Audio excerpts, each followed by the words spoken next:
there's this whole like unspoken realm that we all experience. When I say we all, I mean like all beings. There's this whole realm of communication and reality and you can even say maybe even thought that we all experience, but we don't really talk about it because it's maybe impossible to talk about. But it's this realm where we experience each other, and again, meaning humans and humans experiencing each other, or animals experiencing humans, or animals experiencing animals, whatever it is. But there's this whole world of interpretation and communication and even connection that is happening, and we're even like reacting to in a way, but we're not really conscious of. So just as like an example to get clear on this, there's verbal communication between humans. And with that, we have an interpretation that the mind, interprets the words and everything like that, the language that's being spoken. And there's reactions based on that. But there's also like this whole subtle interpretation as well of just like energy, of just like the energy of, or the presence of what the person who's communicating with us feels like beyond the words. And this is like something that we all know, we're all aware of, because we talk about it with other people a lot of the time. We'll bring it up to, like let's say you and I have a conversation, and then afterwards you might bring it up to somebody else and say, oh, I was talking to Dave and I felt like this, or I felt this from him, he said this, but it felt like this, whatever it is.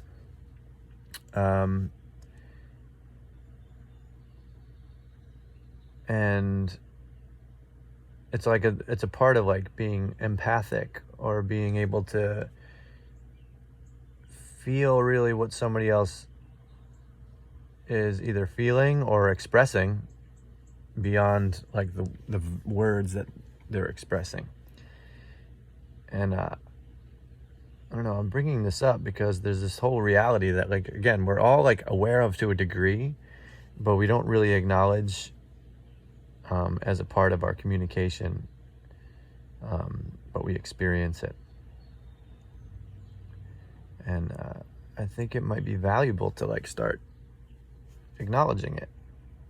It might be valuable to start bringing some attention to, what's really going on behind our words. What's really happening when we're speaking? What am I really saying when I'm speaking? Because our speech is like a very powerful thing. The way that we talk and what we talk about is so powerful as far as in how our life unfolds. What we say has so much power in creating our reality, internally and externally. If our reality is determined by the energy that we like hold on to inside of us,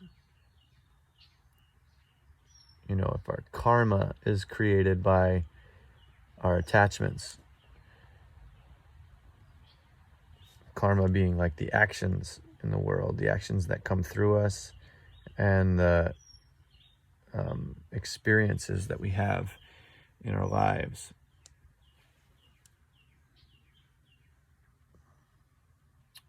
Our speech has a lot to do with that, because our speech is like the physical expression of our internal reality.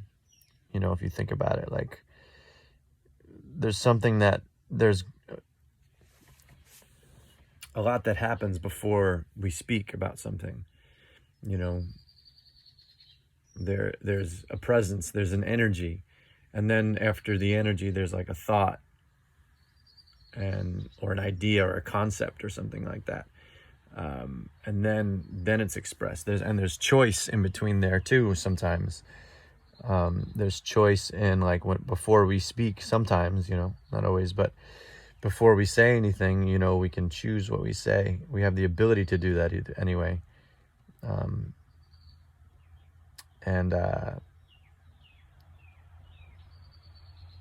it's important to like not only within ourselves but also for each other to like develop an honesty with our speech and a mindfulness with our speech,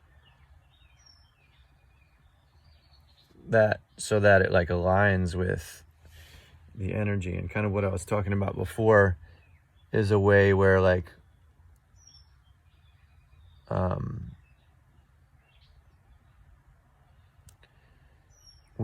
we feel each other or experience what's going on. Because if you just like listen to somebody speak for a long enough period of time, you'll start to observe a great depth of that's like behind what they might be saying. You know, just as an example, if somebody's talking to you about things that they're going through or like in their day, and they're like complaining a lot, you know, or they're just talking about like difficulties in their life where their focus is, and you can kind of like read like a general essence of what they're saying. And like sometimes, and if you put like just general terms to that, it's like, okay, I had this conversation with so-and-so, and when witnessing them speak, what I really felt from them was guilt and a lack of self-worth, you know, through like the stories that they told, or just through the way that they were speaking about themselves and the way they were speaking about, you know, others and things like that. You know, this is something we can really tap into as conscious people, people who are, you know, awake to a degree of subtle energy maybe, or even just consciousness itself, and being aware that, you know, again, when you listen to people speak, when you really tap into them, you know, they'll tell you all about what they're going through in their life, even if they're telling some kind of mundane story. Even if they're talking about like nothing that really has much meaning, if you really listen to what people are saying, they're telling you all about their inner environment, their inner world, and what goes on inside of them. Just listening to people speak, you can get to know them so well, by really, really deeply tapping into, again, not so much the words themselves, not so much the stories themselves, what's the essence that they're sharing with you, what's the energy that they're sharing with you, you know, is like really a powerful way to connect, you know. And you can kind of say like, oh, so here's what I'm hearing that you're hurting inside, and that you don't love yourself very much, and you feel like you're never good enough, you know, or whatever it is. I mean, we don't have to like do this, you know, necessarily, because people might not want to hear that that kind of stuff, but for us to really connect, this is kind of something that we can do to really develop deep experiences with people. And even with people, like, so if we're like kind of conscious and we're waking up, and this spiritual awakening that's happening across the planet, not everybody's really a part of that. Well, I mean, everybody is, but not everybody's like really surrendering to it as some others might be. And this is kind of a great thing to do in all cases, where we can have compassion for those and still make connections, at least on our end of it, you know, because conversations may not mean anything to people. Sometimes people just like to talk and it doesn't really mean much. But for us, sometimes it can be difficult being like a part of the world that, you know, I just know like for me that like, I really just want to have meaningful, deep conversations, but not everybody feels that way. And some people just want to talk about, you know, basic things that don't really have much depth to them. And that's okay. But for somebody like me, that it can be, it can create an experience where I might want to like not be a part of the conversation, and then, but you're there, and then, you know, you don't want to be rude and these kinds of things.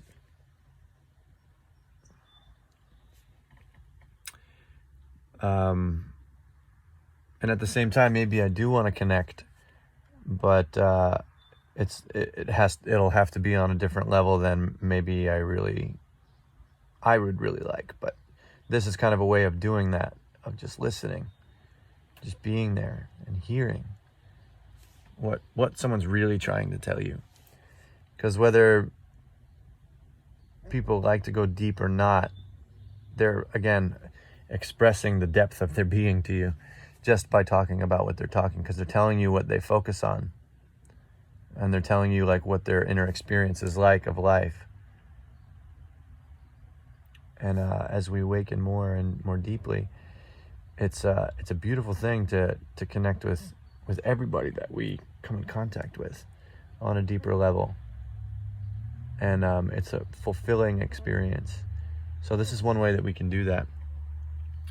And I feel really inspired to like talk about this subtle realm that we all, you know, again, that we all express, whether we know it or not, and maybe start acknowledging it, you know, to each other if we're around others who are conscious and awakening and want to learn about themselves. Because, you know, the spiritual path is greatly, you know, maybe even completely about self-awareness and self-realization. You know, it's you know, one of the most important parts of our conscious journey is becoming more and more self-aware of our expressions and our thoughts and where they come from and why we express certain things. And, you know, it's most important to do that for ourselves. And then as we show up for others, what we start to notice in ourselves is what we start to notice in others, and vice versa. You know, what we notice in others is what is reflection of our own. So like just having conversations with people can be of great service to us.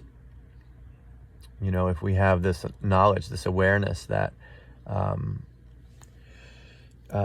that everyone we come in contact with is significant and has something to share with us about ourselves and about them too. You know, this is how karma is so subtle, and it's what really connects all of us, because it's like this magnetism of life that is really, really beautiful, and all of our interactions can have great meaning.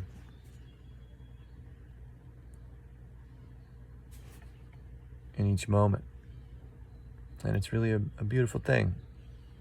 Hey, Mama. Hi.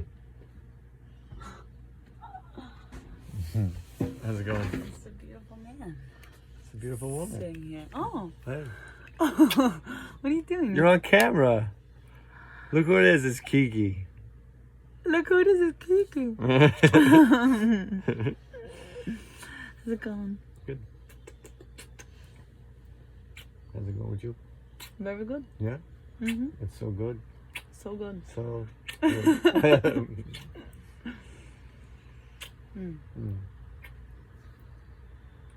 We got to. I'm gonna clean this machine and then I'm done. Cool.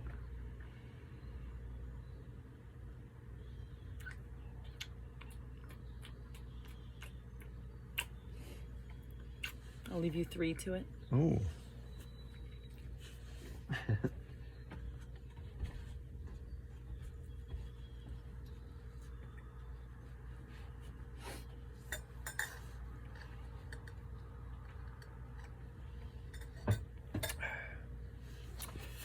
So, in coming into this awareness, like, what do we do with that? You know, what is this subtle realm? It's the energetic realm. And I feel, and it's spoken to, that our time now is a time for really understanding energy, understanding subtle energy. This is like kind of like as human consciousness, where human consciousness is right now, is about really largely about understanding subtle energy, tapping into subtle energy. And subtle energy meaning electricity. You know, this is like from the turn of into the 20th century. You know, a great thing that happened was the understanding of energy and the knowledge of energy. Like, think about it: electricity and magnetic energy, nuclear energy. Like all this whole our age, our developing and rising age is about energy. And I think something that's really happening now too is awareness of subtle human energy, like emotional energy. And that's on the scale of like, again, knowing ourselves better and also knowing each other better, which is, they kind of happen simultaneously. You know, the greater knowledge we have of our own being and inner experience, the more we can understand each other too. And that's what's like so beautiful about it, is as we grow, I guess you could say spiritually, or even just as we grow in awareness of our own nature, we grow in our ability to understand each other better too. You know, the mind and the human aspect of our experiencing is so similar. You know, we all go through the same stuff. There's like only so much human experience that happens because it's like animal, because it's programmed into nature. Nature has laws and functions and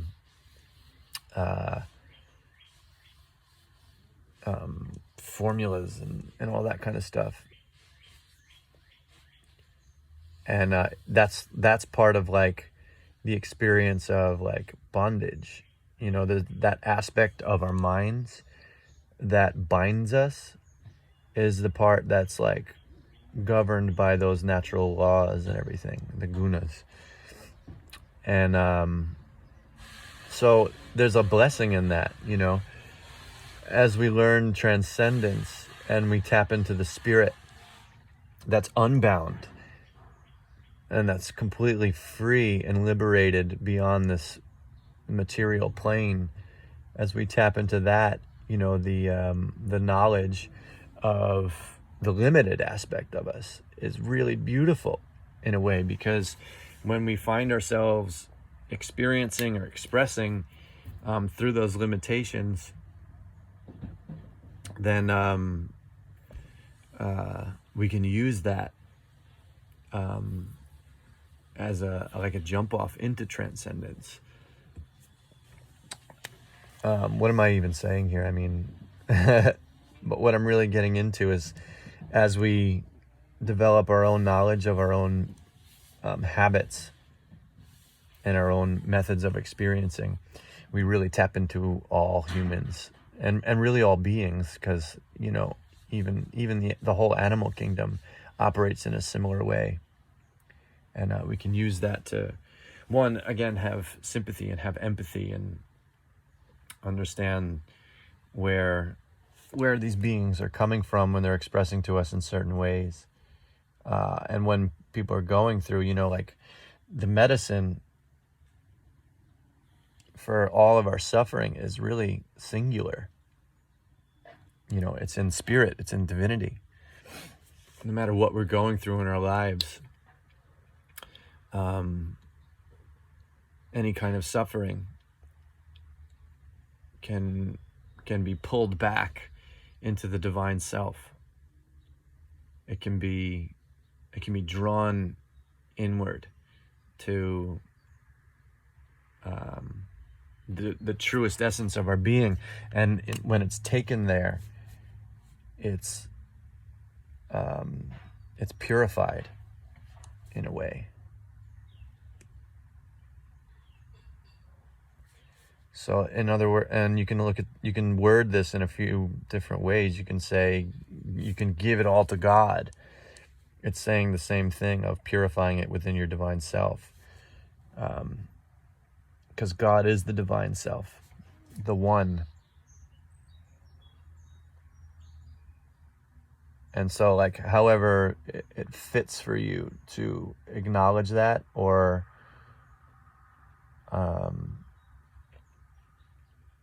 to allow everything to enter into that space. You in the middle of something? Yeah, you need some? I can pause. I need help. Sure, Mommy, I'll be right there. You feel like it. Okay.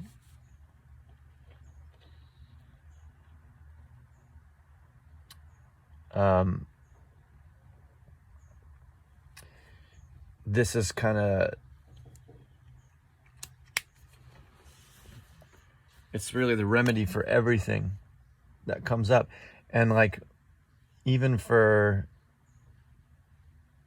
just to get into like the subtleties of it, the realm of suffering is a place we all know. But the place that we don't know is our divine self. And we suffer as long as we don't remember that. Because when we're identified truly with our divine self, suffering literally isn't there. Pain is there. Emotions are there. Anger and frustration, all those things are there, but we're not identified with them. And therefore the experience of them is very different. The experience of them is very different. Like if you watch a movie and something sad happens, you feel that sadness. But because you're not attached, like for example, if there's a movie and there's two people in the movie that love each other and then one of them dies in the movie, we experience that sadness, but because we're not directly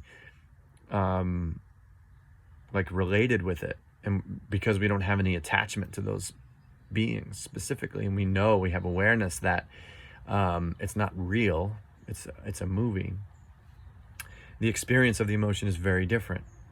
We don't suffer from it. We feel it, but we don't suffer from it. Now, when we know the truth about existence and life and reality and the journey of the spirit, and why creation exists, when we have this knowledge, our experience is very much like that of watching the movie, where we have all of them, we're really with them, we embrace all the feelings, but we don't have any attachments in them anymore, therefore we don't suffer. Suffering doesn't exist because we're tapped into the spirit of it, and we're beyond the human drama, beyond the human story. And so it creates this really beautiful dynamic that again is all encompassing and all allowing, but again unattached. So to kind of bring all this in,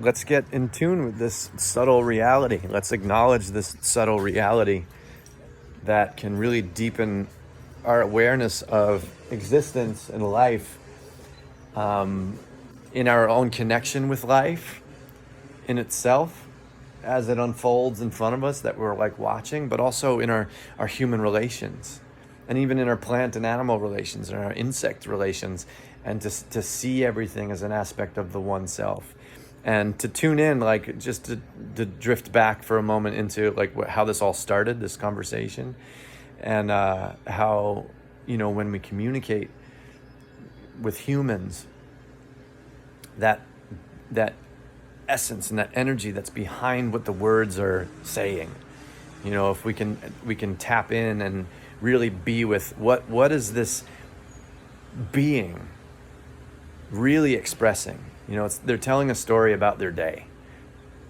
but what are they really expressing to me? Are they expressing, I'm hurting, or I'm lonely, or I don't love myself, or I feel like I need to validate my own actions because I'm not worthy of, or I don't appreciate myself, or I don't think I'm good enough in the things that I'm doing? What are we really hearing? You know? And then when we express, also acknowledging that in our own expressions and saying, what am I saying right now, really, as I'm talking? And then using everything to bring it all home to the spirit.